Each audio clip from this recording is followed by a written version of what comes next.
Okay, it's still going. Alright, let's just go again. So, Lijiang. We're on Gardens. This is a very Pharah-heavy map. So, what's everybody's ideas on this? We've got triple support from Boston Uprising, which means this is our front line. Jared, Yo! are you having ice cream? No thank you. Okay. This is our front line here with these three. And we have our back line, so to speak. Neko is going to have to stay pretty close to these three because Kellex will be with Striker most of the time. The idea, it looks like from here, is Striker is going to just try and contribute damage to the enemy tanks and win the frontline battle quicker than the enemy team can. So they're trying to be a slow-ish comp, but not as slow as these guys. So Carpe, obviously a really hard counter to Striker, as long as Striker doesn't play out in this area over here. If Striker plays close to these walls here, and stays around the tower and comes inside and stuff like that, Carpe shouldn't get much value. However, there's not really anyone to punish Carpe. They can't really push onto him. They don't have a Lucio or anything like that. So, it's a pretty safe pick. He could sit all the way back here. He can come into Dojo. On the recontest, he can fire from his first choke on the bridge. So I like running the Widow here, and then they're running the Pharah instead of the Brigitte, which means in the poke phase, these guys have a better poke phase. They're going to want to stay in that phase as long as possible and avoid the frontline battle with these guys. So these guys are most likely, the Ryan and Zarya fusion are most likely going to stay passive, or as passive as they can, while EQO and Carpe get in position and get value. Normally you would have the Pharahs contesting each other, but because they have the Widowmaker, you'll most likely see EQO never actually going for the fight with Striker unless Carpe's not around. Carpe's will probably be trying to hit Striker instead. So if they get onto the point, I give this to Uprising. However, if they lose the first fight, or they don't get to the point, or Carpe gets a pick, Fusion have the better comp here because they can hold this area better. And Carpe would most likely switch if they didn't get the point. And they've got the point. What the hell? We'll see what he gets done here. And see the Gemsu! How can you let that happen? Oh! Neko is very good in the mirror. Oh god, mistakes. They can be stutter and all. Gets knocked off, and Pharah will punish him now. Will he stay on that pick or go to Alright. That's a question. Well, Striker can't be too Fusion have the better team comp now. around the corner because you're worried about the Widowmaker from Carpe. So interesting to see Boston play the Pharah. Striker, not really a Pharah player. That was one of the things we talked about them, that they may not have had a Pharah player on this roster moving forward. It looks like Striker would play that role. Alright, they've swapped over onto full dive now. So they're going to play dive into this Boston, which They can run this because they don't have the Brigida. The Ryan Zarya combo is a bit slow against dive. They're very hard to get into position to peel for their team. They need to stay grouped up as well, which means the cleave damage of the Winston and the Genji dash get a lot of value. And, of course, they can contest the Widowmaker, and they can contest the Pharah to a degree with Discords and Diva. Normally, what you do when you're versing Pharmercy is you choose to either take out the Pharah, or you choose to win the ground battle before the Pharah gets value. In this situation, though, these tanks do not bode well against these tanks. Zarya shreds through D.Va and can sustain through Winston pretty easily. And Reinhardt shreds through both of these guys pretty quickly. So, I don't know if this was a good swap here, but let's see how they go about it. The benefit is they will get lots of ult charge quickly. The downside, EQO and Carpe will still get a lot of value. Carpe might get less value now, but yeah. See how this goes. Can do when you don't see they're getting the pummeled! other side. Yeah, they're just getting punished here, Mitch. I mean, this is what's going to happen. I mean, you're not going to play hit scan into this. Oh, This is also taking advantage of the fact you see Kalios coming in, knowing he wants to play Zarya and being able to punish it with the Pharah. I feel like you can, like you said, you can play dive into this composition, right? Reinhardt not super mobile, always that flexible. No Brigitte on the other side. Ultimate wise, Boston's got nothing because they just swapped, and Fusion's. Look at that. No one has done anything. Neptuno only has this much because he's been damage boosting EQO. EQO and Carve have just been carrying this team on their back this round. Been very good in the Zen mirror, or final blows against opposing Zen. What's he looking for? Oh, he's looking for Striker. No Brigitte. He knows Striker's flanking we're talking behind. about Neko as well. Been very good in the Zen mirror, or final blows against opposing Zens before I got rudely interrupted by mistakes being sent over the edge. So Carpe moving to point. This causes them to fall back onto the point. Out of their position on the bridge, which is their natural choke point. They need their supports to come across. I didn't notice Kellex changed to Lucio.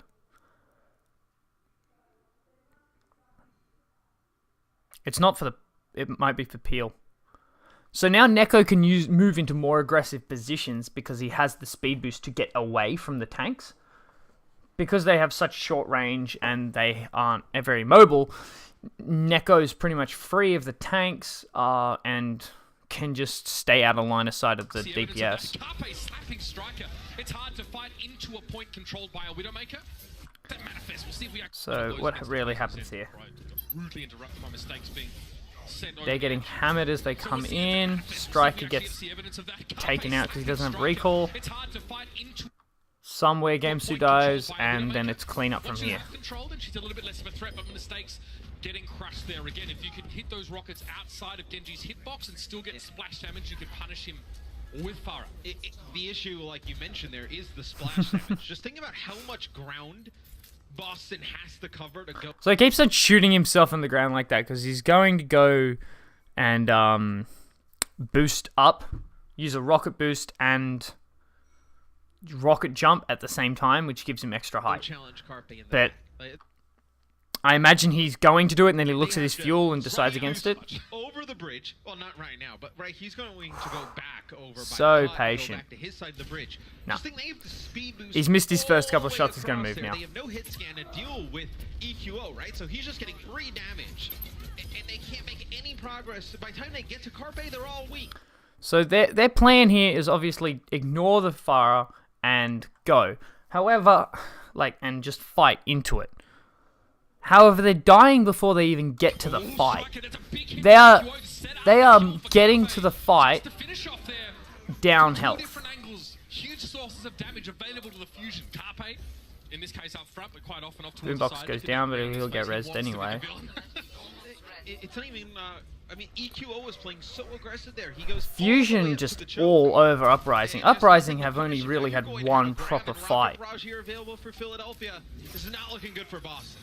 Stakes takes a glancing hit from Carpe as he approaches. All right, now they've had a good engagement, but because it's taken so long to get a good engagement, they have all their ultimates. Help at least with mitigating some of this pressure, but again, not enough to save them ultimately. EQO makes short work of the bulk of Boston set up there, and Fusion giving over the point so they can win the fight. Smart move. For the time being, you imagine Problem is they actually got to win the fight here. Take it back here from Boston. Neko, come on. 1v1. Carpe is getting healed up by Neptuno. Neko's not going to be able to win that. I mean, we're talking about Neko being good in the Zen mirror. That's probably at long range, right? Maybe not up so close. Carpe, he may have bitten off more than he can chew now. On mistakes, he's going to make sure he's got his dinner cut into nice little pieces. Just the 1 kill. We'll see if that's enough to let them in, because Carpe's been brought back to the fight and Gamsu's down, so that's a 5v5 now. 15 player kill streak. Boombox and Hopper going to make it even more just staggering on now. For that second line flex player who we don't see EQO is a really good Pharah. I like his Pharah. He has great control over his movements.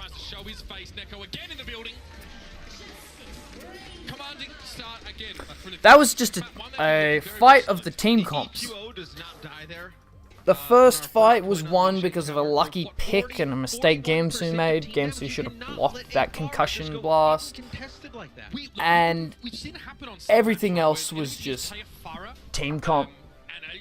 Their team comp was just superior. Consistently hitting damage, or the architecture of the map is preventing Pharah from having safe sight lines while sitting up in the sky. That is not one of those maps. Alright, like Garden is a place where Pharahs can do a heck of a lot, but punish you because you have to approach on chokes and bridges. And they didn't shut her down, they didn't answer her. One. I like this And what are we running? So they're going to come out with Carpe playing Mei to remind. I love this. I love this. I love it. Let's look at Uprising first. They are running triple support with 1 DPS, same as last time, except this time it's a Junkrat opposed to a Pharah.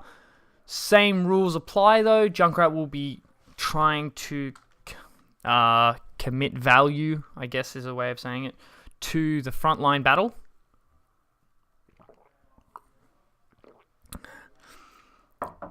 And the frontline battle is how they're going to win. They're going to out tank and DPS the other frontline.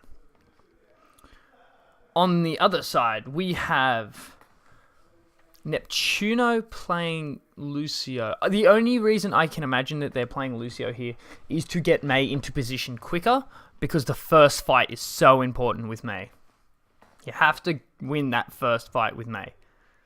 So they need to get her there quickly. That's the only reason I can imagine they're running Lucio here. Ryan Zarya, EQO, and Mei. So the Dallas Fuel do this sort of thing as well. However, they use a Reaper. It's the same rules, though, apply in that you're trapping people in and then you just charge into them. It's just use a mass amount of damage to move into them. So it's all all their engagements are going to work off the Mei wall. They're going to try and bait them in, wall them off, hit them off. So surprise. Multiple people, so you can split players. So you just bang. Like this, all the damage comes You through. needed to be able to get there in time. Oh, also, yes, that's also probably another good reason why you'd run Lucio. When you put the wall up at long range, you want to be able to get to them in time. With that Junkrat and the rest of the team, this also forces mistakes into some tough decisions with the Brigitte, right? She has to close the gap. You can just wall her off from the rest of the team. It's scary to push into a Mei. It's very scary. These guys would be freaking out. And now for the next couple of seconds, they know they're safe, but it's not a very long couple of seconds. And look how much ult charge they're getting already.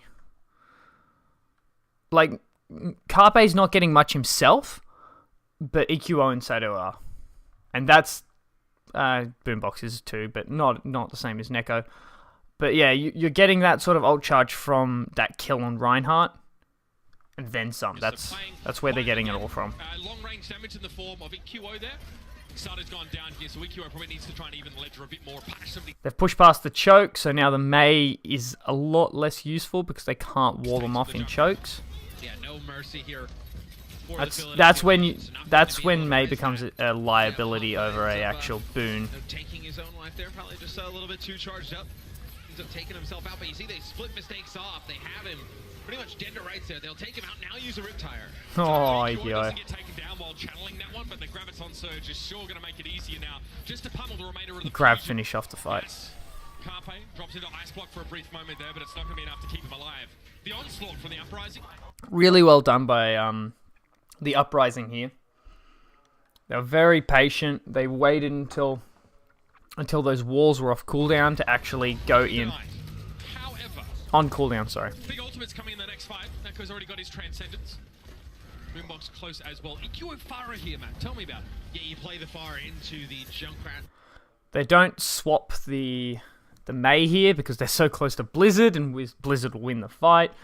Swapping to Farah here. They don't really have anything except for Zenyatta to deal with it. So if he keeps his distance, stays on the outside, and just sort of pressures them, he'll zone them back like a Widowmaker. Like, he'll create zones that they can't push into. So I like the swap here. I imagine once Carpe uses Blizzard, he'll swap off, though.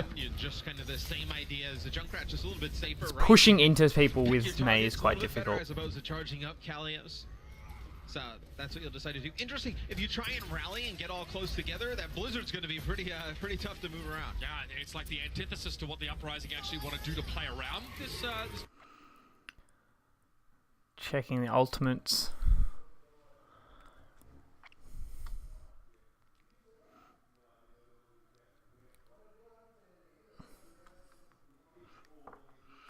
It just looks like he'll be trying to kill anyone here.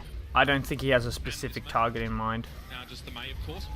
Also, I like how he does that. Ready? Sees 1 rocket, 2 rockets, 3 rockets, goes. Like, times it. Like, he's like, go. He's in between the rockets. I really like that. Nice. That's fight over. Not a lot of zero hits game, to be honest with you. So removing a Riptire in a pinch. Mei also works really well here to deter the Brigitte from pushing forward. Because if the Brigitte uses her stun aggressively, she has no way to back out of the freeze. So she has to be a lot more careful about her stun usage. Out of this Blizzard. And then maybe you would see Carpe switch. I mean, you could run Junkrat in Farah here. Right, well, that's the hit from Striker. He had the high ground, and EQO didn't really dislodge him from that high ground perch. Where did that freeze go? Oh, there. Striker, he had the high ground, and EQO didn't really dislodge him. Not sure about this. Frozen stiff there, and Neko couldn't keep him alive. That's a transcendence now. How does EQO die to Striker? Well, that's the hit from Striker. He had the high ground, and EQO didn't really dislodge him. Oh wait, we're staring at him. What am I? I'm looking all the way over here, looking for EQO. I'm like, what? That was an amazing shot. Good spam. Didn't really dislodge him from that high ground perch. Gamsu frozen stiff there, and Neko couldn't keep him alive. That's a transcendence now. Committed to little to no avail. Sada now going to hold on here to this Earth Shatter, and why not? They get the main tank though, which is very important. So it's time to ration out some of these key fight-winning ultimates. So if you lose your main tank in a fight in Deathball, like your Reinhardt, it's very detrimental. If you have a Reinhardt and they don't, you have a very good chance of winning. So that picking off the Reinhardt definitely was worth it. I don't know if it was worth a grab and a Blizzard though. Literally not able to fight back, not able to move through. You use Rally before the fight so that you have maximum armor by the time you get in there. And what you'll see is what you'll see teams do is they'll rally for a couple of seconds, then they'll push in once they have full armor. So that armor that gets chipped down as they're going still gets regenerated by the ultimate. This was a this could have been an amazing wall off here. If that that wall. Boston can still break this fight with a Riptire into this Graviton Surge. They can get through if they use that. Transcendence won't be enough. Sorry, I'm just watching mistakes here. So they walk into the grab and mistake stuns Sado. Or Sado. For Gamsu to shatter? But Gamsu never shatters. Yeah, and Gamsu never shatters. Oh! Earth Shatter not entirely used. I do like that bubble from Hotbar though.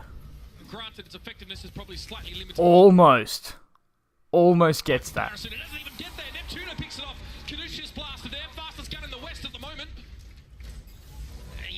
With another Blizzard, you're gonna have Blizzard plus Rocket Good Barrage. wall off. Not your most Stops the retreat.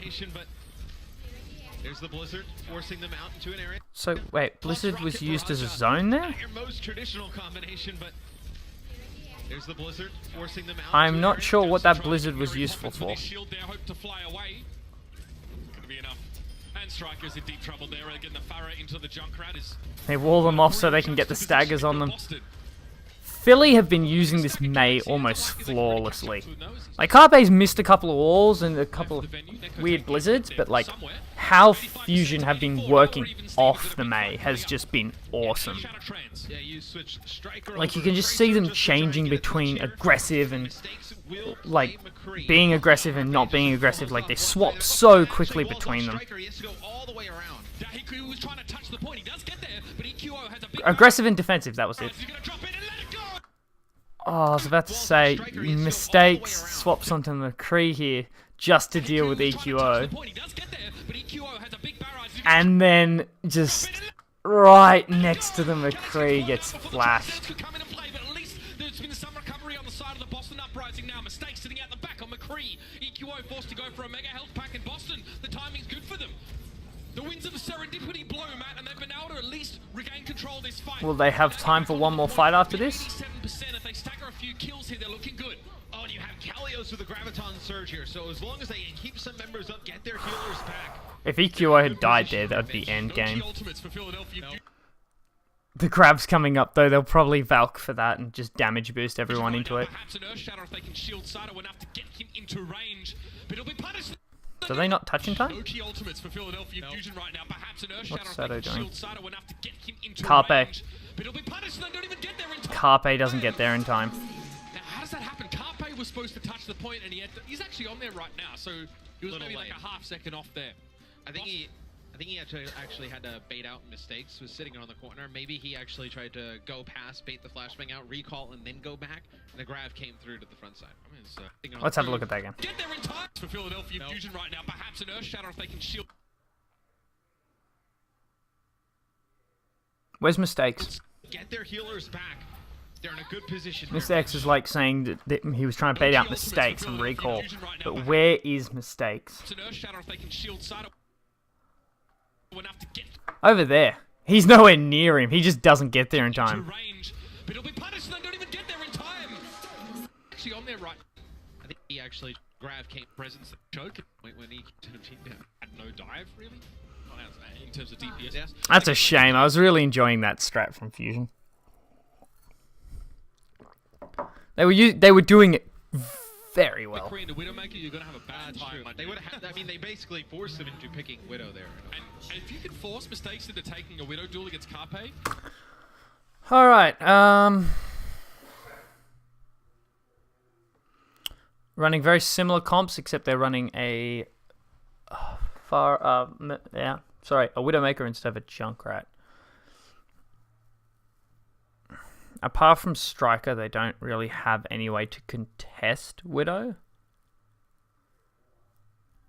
Mistakes could get some spam up there, but I imagine Fusion will have Carpe quite safe. So Uprising's win condition needs to be once again, it's a matter of are they going frontline or are they going back? Are they going frontline or backline fight? And Uprising have a double spam comp. It says to me that they're going frontline battle. They want to win that frontline fight in the plaza area or on the point. They don't want to be out here. Whereas Fusion want to fight out here where Carpe can get value. EQO can also get value and Carpe covers him. Because if Striker tries to contest EQO, Carpe can start firing shots at him. you performed your function as the. So I like Fusion's comp better because once they rotate the point, Carpe can just drop down here, get some angles on them here. He's just uncontested the whole time. If you try and walk towards him, he'll just hook away. So Fusion have a better team comp here, but Uprising could make theirs work. Giving yourself a very good chance of success. Now, different compositions here. Widow versus Junkrat in terms of the DPS. They're going to play this Widowmaker again. Uncontrolled. Just trying to put some pressure onto Striker. It'll be Sato who takes out. So Uprising try to move to point first. Gamsu gets taken down. How? Put some pressure on in terms of the DPS. They're gonna play this Widowmaker. Where is Gamsu? Gamsu is there. Here, Widow versus Junkrat in He terms of backs DPS. up. They're gonna play this Widowmaker again. On control. Just trying to put some pressure onto Striker as it'll be Sato Doesn't takes out rotate Gamsu to the point early. quick enough. And they're gonna push up. There may not be a chance of a res here. And Carpe, he's that kind of right up front kind of Widowmaker. The kind of Such in a your face, keep twitchy damage down, sense. bullet between your A lot of really good Widow players have such high sensitivities. I find that really odd. mistakes. I imagine because most of them are adapted Tracer players, and Tracer has such a twitchy aim. Close as that Widowmaker. Now, this is strange to see a Widow on this map, though, isn't it, Matt? A little bit unconventional. And they invest the res there onto Carpe, which actually ends up getting EQO killed because you don't have any healing there. Oof. I guess you feel pretty good though about Carpe playing the Widow This is on a the point, man. very messy fight. He just doesn't care. He doesn't abide by normal convention in terms of hero selection. Whatever he can do to get in his enemies. Gamsu's getting shredded as soon as he charges. Like, Carpe can just pop shots onto him. The EQO can pop shots onto him. He's a predictable, just a predictable movement. He's relocated out of the middle of the map to find Gams. And we look at the ultimates. Mistakes has got Riptire up, but almost everyone here can one-shot it. Carpe can one-shot it. EQO can one-shot it. Sato can fire strike it. Hotbar can't really one-shot it, but he can get it down pretty easily. Boombox has got to volley the hell out of it, and that's terrifying to do in Neptune. Okay, so half of them can one-shot it. It's still quite a scary thing to run a tire into. Sitting there, I use the pun on Overwatch now. Right back behind most of Philly in the middle of the map. He's rotating between the point and here. This is where it gets tough for the Uprising. They can Probably as a deterrent, or he's trying to peek corners. with this Junkrat, but EQO will punish them in this choke. Using the ultimate, I mean.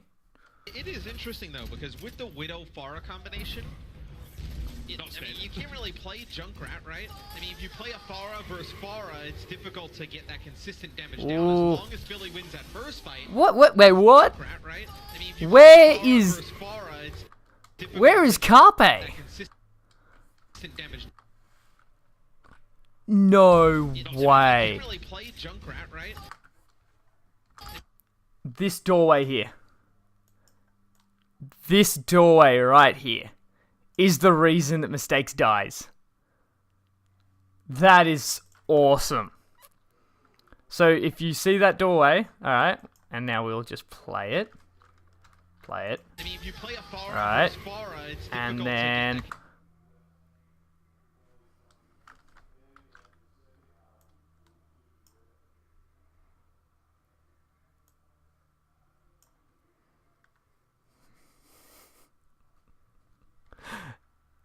that's awesome. That is so awesome. That is a great angle. Down as long as Philly wins that And then, yeah, so Boombox with the volley and Hotbar just left clicking. first fight. Wow. You would think they're going to have control. That'll be that Riptire. Vulcanized get rubber, nothing. deep charge particle laser. Yeah. Ouch. And that was kind of the in for the Uprising now. The Fusion just... So we see the grav come off. They will just hold left click and into it, really. A couple steps back to being patient about this. Transcendence committed to the And then fight. a Look at all the counter damage trance down will the probably spot. come out here. That's a very Is that the wayward Earthshaker. Farah? Hits Farah, who is under here for some reason. But he might not be punished for it. Boombox giving the healing. Good. Only one person Zarya down tip. was Hotbar, and the barrage And a there great to cover counter. retreat for the Fusion. The That's barrage. punished for it. Boombox giving the healing now. As soon as he sees that, he knows they're going to push into them. So he uses that opportunity to barrage. That was Hotbar. That charge, what happened? He got booped. That's a very wayward Earthshatter, but he might not be punished for it. Boombox giving the healing now. Only one person knocked. Gamsu just messed up there. That was Hotbar, and the barrage there to cover the retreat for the It wouldn't have Fusion. mattered, The but Uprising still. try and push forward. Only one downed foe from that Earthshatter. Both Reinhardt's kind of bricking on those. And the Fusion retained Fusion control. is just Go through a lot of outpacing their ultimates, Uprising the whole way. barrage, striker. Okay, so now we've finally swapped onto our own Widowmaker because our Junkrat is getting no value. At 80%. That's a shame. Carpe has a huge advantage here though, because there are not a lot of angles you can peek as Widowmaker. You flank this way, or you come up to this high ground here. That's about it. If you come through here, that's suicide. You could come through this doorway here, I suppose. But most of Fusion are already holding in the plaza, which is well protected from that area. So, like, you can see how we're positioned right now. That he needs to peek from up here, in here, which is very hard to do, or come around to the left. And now Mistakes plays Widowmaker. And as long as Carpe keeps track of him, This is exactly what the Carpe has the Fusion advantage. wanted to get out from the Boston Uprising. Striker on a hero. See, he's looking for him. He expects him to be peeking those angles. On a hero that you feel like Carpe can win the battle against. This is pretty risky to play here because you don't have, like, outside high ground to escape to if you get jumped on. But it looks like the Boston Uprising are too busy trying to take the point. Carpe takes the battle and wins because, like, it's Carpe. Philadelphia Fusion always gonna come out on top. Great grab barrage though. Big triple on the barrage there. The Graviton 2 ults down for that. supports are caught together. They need it, but Carpe strikes in again. Striking down, Penix on No way. No way. turns around and gets on the- That's what they need, but Carpe You son of a bitch. barrage there. The Graviton helping both supports 2 kills, hold together. 3 kills, They need it, but Carpe strikes in again. Striking 4th down, kill. Penix also being removed. Carpe, what are you doing? This is unbelievable. He turns around and gets on the point. He What drives the it. How has every done Fusion? How do you retake a point like The that, Philadelphia? You don't play by the rules. What? EQ was looking over at Carpe just laughing. What? What? The hell was that? Oh, how's it going, man? Say, Oh man. Oh, when did you guys pop up? I have not been paying attention. I apologize. and a good retake there from the Guys, Philadelphia this Fusion was fell off is a like good game. It's not a good game actually. there for the Philadelphia Fusion. Boston are doing pretty woeful. But now, going into this last map, do or die for the Uprising. Big streak last stage. like- They may not get to one here in stage 4. Boston are running. My God. Oh, you've been here for 2 hours? Oh. T-Mobile, America's fastest network ever. But yeah, Boston have just been doing really, really poorly. Fusion have been outclassing them in every respect. They've been had better team comps. They've got better DPS, I guess. Mistakes has just been outclassed by Carpe no matter what they've been doing. Oh, just now. Okay, cool. Well, you get to see the last map.